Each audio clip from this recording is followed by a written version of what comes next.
যে পাপগুলো আছে এইগুলোকে জ্বালিয়ে চলে যাবে। আমি যে আয়াত আপনাদের কাছে পাঠ করেছি, আল্লাহ পাক রব্বুল আলামিন বলছেন, বিসমিল্লাহির রহমানির রহিম, ইয়া আইয়ুহাল্লাযীনা আমানু, ওহে ঈমানদার বান্দারা, যারা ঈমান নিয়ে চলে এসেছো।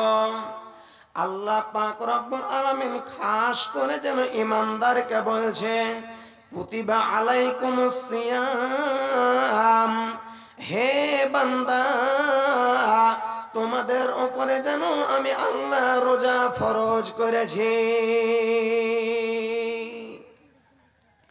কুতিবা আলাইকুমুস সিয়াম কামা কুতিবা আলাল্লাযীনা মিন ক্বাবলিকুম, কিভাবে ফরজ করেছি তবে শুনে নাও, তোমাদের পূর্বের লোকেরা যারা তোমাদের পূর্বে ছিল কিংবা এসেছিল, আমি আল্লাহ তার উপরে যেমন করে ফরজ করেছি, আমি আল্লাহ তোমাদের উপরে ঠিক তেমনি ভাবে ফরজ করেছি। হে আমার বান্দারা, এই জন্য রোজাটা ফরজ করনো, মিন ক্বাবলিকুম, এই জন্য তোমরা সফলতা হয়ে যাও, লাআল্লাকুম তাত্তাকুন, আমি আল্লাহ তোমাদেরকে যেন এটা যেন অফার দিয়ে দিলাম, সফলতা হওয়ার ওয়াফার আমি আল্লাহ তোমাদেরকে দিয়ে দিলাম। এটা হলো একটা ওয়াফার। একটা উদাহরণ নেন। কুতিবা শব্দটির অর্থ শুধু আমি আপনাকে বুঝাতে যাচ্ছি যে কুতিবা শব্দটির অর্থ হলো কি। এক নম্বরে সিধে করে আমি তর্জমা করে দিচ্ছি, কুতিবা শব্দটির অর্থ হলো দলিল। যেমন, বন্ধুরে আমার, এই জমিটা দেখালেন, মোটামুটি মনে করেন যে এই জমিটা আমার সন্তান হলো 2টি, আর এটা হলো আমার 2 বিঘার জন্য প্লট, আমার জমিন। আমার একজন সন্তান আমাকে বলছে, আব্বা তোমাকে আমি এতই আদর করি, এতই আদর করি, আব্বা তোমাকে আমি বলছি শুনে নাও, 1 বিঘে জমি তুমি আমাকে যেন এবার দিয়ে দাও। ঠিক অনুরূপ এই কথাটা আমার অন্য ছেলেও বলল। আমি তখন বাবা কি করলো, একটা ছেলেকে বললো, ঠিক আছে তোমাকে 1 বিঘে জমি দিয়ে দিনু। কথাটা ভালো করে শুনেন, 1 বিঘে জমি আমি তোমাকে দিয়ে দিনু, ওর ভিতরে কোনো রেজিস্ট্রি নাই, কোনো মানে কি যে স্ট্যাম্প পেপার কিছুই নাই, এগ্রিমেন্ট নাই, কিছু নাই। আর দ্বিতীয় সন্তানকে আমি কি করবো, রেজিস্ট্রি করে দিয়ে দিনু। আচ্ছা ভাইরা একটু মুখ খোলা জবাব দেন তো, যেটা রেজিস্ট্রি করে দিয়েছি সেটা মানে কি যে দলিল পাক্কি হয়েছে, না যেটা মুখে বলেছি সেটা পাক্কি হয়েছে? একটু হ্যাঁ কি না বলবেন, বলেন তো দেখি। যেটা রেজিস্ট্রি করে দিয়েছি সেটা হলো পাক্কি, কেন যে আমি রেজিস্ট্রি করে দিয়ে দিয়েছি। বন্ধুরে আমার, ঠিক অনুরূপ আল্লাহ পাক রব্বুল আলামিন যেন এবার কুতিবা শব্দটির অর্থ হলো দলিল। আল্লাহ যেন এবার রেজিস্ট্রি করে দিয়ে দিয়েছে, দলিল দিয়ে দিয়েছে। হে আমার বান্দারা, তোমরা যদি এই রমজান মাসে যদি তোমরা রোজা রাখো, অর্থাৎ যদি তোমরা নামাজ পড়ো, আমার উপরে ভরসা করে তোমরা যদি নেকি পাবো, এই মতো তোমাদের যদি আশা হয়, আমি আল্লাহ তোমাদের সমস্ত গুনাহ খাতা যেন আমি আল্লাহ মাফ করে দিব। সমস্ত গুনাহ মাফ করে দেব। রোজাটা কেমন? এই যে বলছে পবিত্রতা মাস কিংবা বরকতের মাস, আমি আপনাকে আর একটা এক্সাম্পল দিচ্ছি। মনে করেন আমার একটা সন্তান অসুখে পড়ে গেল, ভালো হয় না, এলাজ করছি, ওষুধ দিচ্ছি, ডাক্তার কাছে নিয়ে যাচ্ছি, সুই ওষুধ চলছে, ভালো হয় না। এবার আমরা আল্লাহর কাছে এবার কি করেছি, একটু হাত উঠিয়ে দোয়া করতে শুরু করেছি, রব্বুল আলামিন, আমার সন্তান এতই যেন আমার উপরে মায়া মহব্বত, রব্বুল আলামিন যদি আমার সন্তানটা ভালো হয়ে যায়, আল্লাহ আমি তোমার কাছে নজর মেনে নিছি, আমি নিশ্চয়ই তোমার কাছে যেন আমি দুটো রোজা যেন এবার মিনতি রাখবো। দুটো রোজা কি মিনতি রাখবো, নজর মেনে নিলাম। যদি আমার সন্তান ভালো হয় তবে আমি তোমার কাছে দুটা রোজা রাখবো। কথাটা ভালো করে বুঝেন।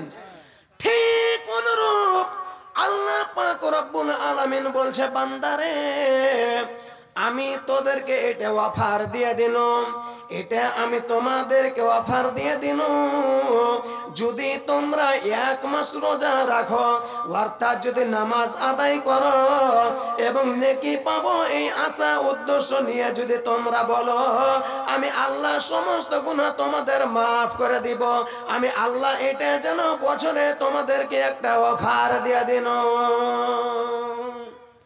বুঝতে পারলেন বন্ধুরা? এটা একটা অফার। আর একটা আমি আপনাদের কাছে কথা বলছি, শুনেন।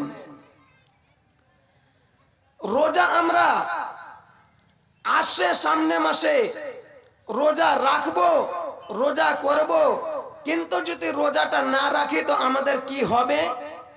অনেকগুলো মানুষ আছে আমার মুসলমান ভাই রমজান মাসে রোজা রাখে না। যারা রোজা রাখে না তার অবস্থা কি, শুধু আমি একটা বুখারী শরীফের হাদিস আপনাদের কাছে শোনাচ্ছি, আপনারা একটু ভালো করে ধ্যান দিয়ে শুনবেন। বন্ধুরে আমার, আল্লাহ পাক রব্বুল আলামিনের নবী ফজরের সালাতের পরে মুক্তাদির দিকে যেন মুখ ফিরিয়ে আল্লাহর নবী যেন বলছেন, হাল তাদরু রুয়া ফিল লাইলি, হরে আমার সাহাবী শোনো, তোমরা কি এই রাতের বেলায় কোনো আমার সাহাবী খ্বাব দেখেছো নাকি, স্বপ্ন দেখেছো নাকি? একদিন যেন আল্লাহর নবী একই কথাই যেন সাহাবীরাকে প্রশ্ন করলেন। সাহাবীরা বলছেন, ইয়া রাসূলুল্লাহ, ওগো আল্লাহর নবী, আমরা যেন কিঞ্চিত পরিমাণ যেন খবর হয়ে কিছুই দেখতে পাইনি। আল্লাহর নবী সাহাবীরাকে বলছে, তোমরা স্বপ্ন দেখতে পাওনি? আমি একটা স্বপ্ন দেখেছি। স্বপ্নটা কি? আল্লাহর নবী বলছেন, ইয়াকুলু আতানি রাজুলাইনে, আমার কাছে যেন 2 প্রকারের দুটো লোক আসলো, আমাকে এসে বলছে, নবী গো, আপনাকে যেন একটা নিদর্শন গুলো দেখানো হবে, সেই নিদর্শন গুলো আমার চোখের সামনে নয়, আমাদেরকে যেন এবার বিশাল একটা পাহাড়ের উপরে চড়তে হবে। সেই নিদর্শনটা হলো পাহাড়ের উপরে। আল্লাহর নবী বলছেন, আমি পাহাড়ে চড়তে পারবো না, এই পাহাড়ে উঠার চড়ার আমার ক্ষমতা নাই।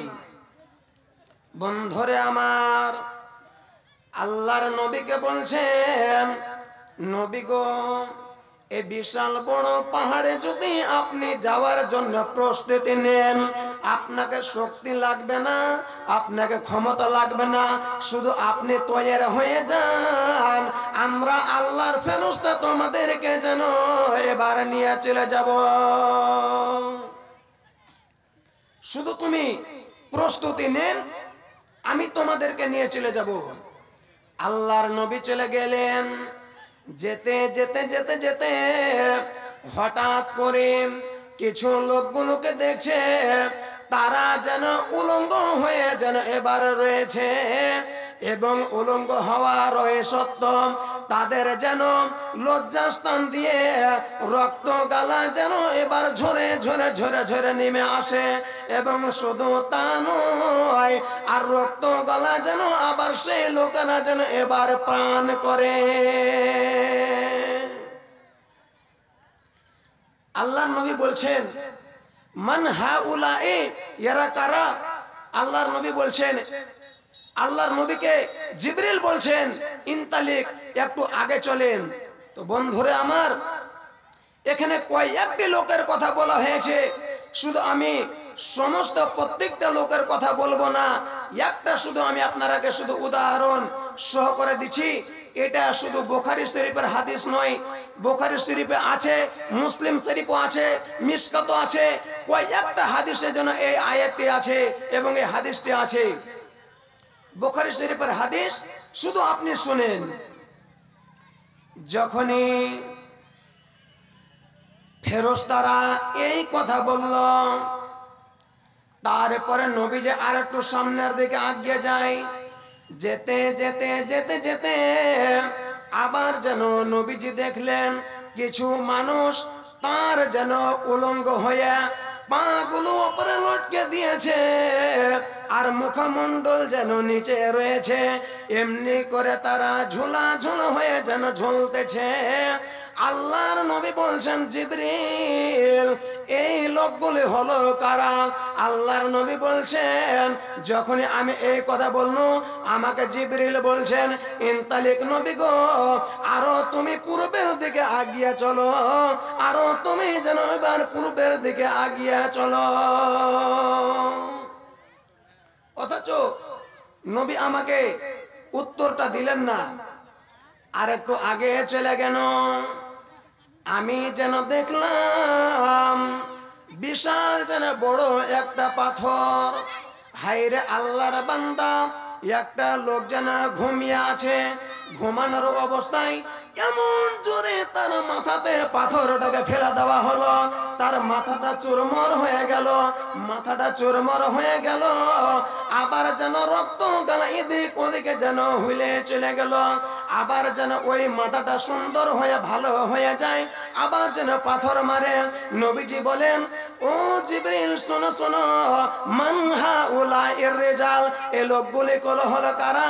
আল্লাহর নবী বলছেন, যখনই আমি এই কথা বললো আমাকে যেন জিবরিল বলছেন, ইনতালিক, আরো তুমি এবার সামনে চলো।